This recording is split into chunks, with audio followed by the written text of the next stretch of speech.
ఒక ఊరిలో కమల మల్లయ్య అనే భార్యాభర్తలు ఉండేవారు. ఒకరోజు కమల వంట చేస్తుండగా మల్లయ్య, ఏమే, నేను అత్తగారింటికి వెళ్ళాలనుకుంటున్నాను, ఎలా వెళ్ళాలి అని అడుగుతాడు. అప్పటికే పనితో విసుగుగా ఉన్న కమల, ముక్కుసూటిగా వెళ్ళు అని చిరాకుగా చెప్తుంది. అది వినిన మల్లయ్య అలానే వెళ్ళాలేమో అనుకొని ప్రయాణం మొదలెడతాడు. అలా వెళ్తుండగా ఒక పెద్ద చెట్టు వస్తుంది. ఇతడేమో అమాయకుడు, చెట్టు వచ్చిందని చెట్టు ఎక్కేస్తాడు. కానీ దిగటం ఎలాగో తెలియలేదు. బిత్తరపోయిన మల్లయ్య చెట్టుకు వేలాడుతూ అటూ ఇటూ చూస్తుండగా అంతలో అటుగా తన స్నేహితుడు రాము రావటం గమనించి, హే రాము, ఇటురా అని అరుస్తాడు. అప్పుడు రాము దగ్గరకు వచ్చి చూసి, అయ్యో మల్లయ్య, ఏమైంది అని అడగగా, జరిగిన కథ అయితే మళ్ళీ చెప్తాను, ముందైతే నన్ను కిందకి దించవయ్యా అని అంటాడు మల్లయ్య. సరే అని రాము సహాయం చేస్తుండగా అదుపు తప్పి ఇద్దరు కింద పడిపోతారు. మల్లయ్యకేమో ఏం గాయాలు అవ్వలేదు, రాముకి మాత్రం నడుం విరిగింది.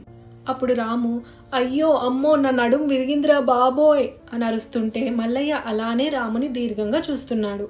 రాముకి కోపం వచ్చి, నేను నొప్పితో అల్లాడుతుంటే నువ్వేంటి అలా చూస్తున్నావు, ఏదో ఒకటి చేసి తగలడు అనగా మల్లయ్య నేనేం చేయగలను అని అమాయకంగా మొహం పెడతాడు. అప్పుడు రాము, వెళ్ళి నూనె తీసుకొనిరా అని అంటాడు. సరే అని మల్లయ్య ఒక అంగడికి వెళ్ళి నాకు నూనె కావాలి అని అడుగుతాడు. అప్పుడు అంగడివాడు, ఎందులో పోసివ్వాలి అని అడుగుతాడు. అక్కడ ఉన్న ఒక కుంకుమ భరిణను చూపించి, అందులో పొయ్యి అంటాడు మల్లయ్య. అంగడివాడు ఆ గిన్నెని నింపగా, మరి కొసరెక్కడా అని అడుగుతాడు మల్లయ్య. అప్పుడు అంగడివాడు ఆ గిన్నెని చూసి, ఇది నిండింది, కొసరు నీ ప్యాంటు జోబులో పోయమంటావా ఏంటి అని కోపంగా అడుగుతాడు. అప్పుడు మల్లయ్య, నేనేమన్నా బుర్ర తక్కువ వాడిని అనుకుంటున్నావా అంటూనే చేతిలో పట్టుకున్న గిన్నెను బోర్లా చూపించి, ఇందులో పొయ్యి అంటాడు.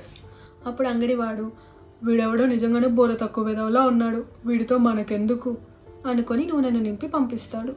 మల్లయ్య కొసరు సంపాదించిన ఆనందంతో జాగ్రత్తగా కాపాడుకుంటూ రాము దగ్గరికి వెళ్తాడు. ఏంటి నూనె తెమ్మంటే ఇంత తక్కువ తెచ్చావు అని అడుగుతాడు రాము. అప్పుడు మల్లయ్య, అరే నేనేమన్నా బుర్ర తక్కువ వాడినా, ఇదిగో ఇక్కడుంది చూడు అసలైన నూనె అని మళ్ళీ గిన్నెను బోల్తా పెడతాడు. ఉన్న కాస్త నూనె కూడా నేలపాలవుతుంది. అప్పుడు రాము కోపంతో, ఒరే నీకు కొంచెం కూడా సమయస్ఫూర్తి అనేదే లేదు అని అరుస్తాడు. సమయస్ఫూర్తి అంటే ఏంటి అని అడుగుతాడు మల్లయ్య. అప్పుడు రాము కోపంతో, పోయా ఇస్త్రీ కొట్టువాడిని అడుగు అని లేచి వెళ్ళిపోతాడు. మల్లయ్య ఇస్త్రీ చేసే అతని దగ్గరకు వెళ్ళి, సమయస్ఫూర్తి అంటే ఏంటి అని అడుగుతాడు.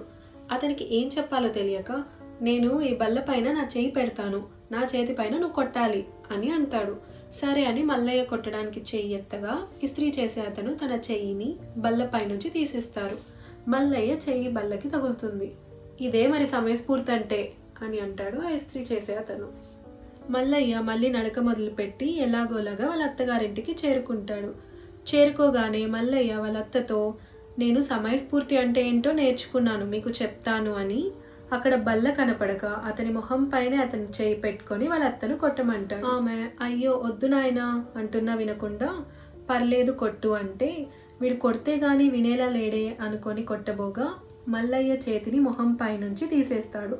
అతని ముక్కు పగిలిపోతుంది. మీకు ఈ కథ నచ్చిందా? అయితే లైక్ చేయండి.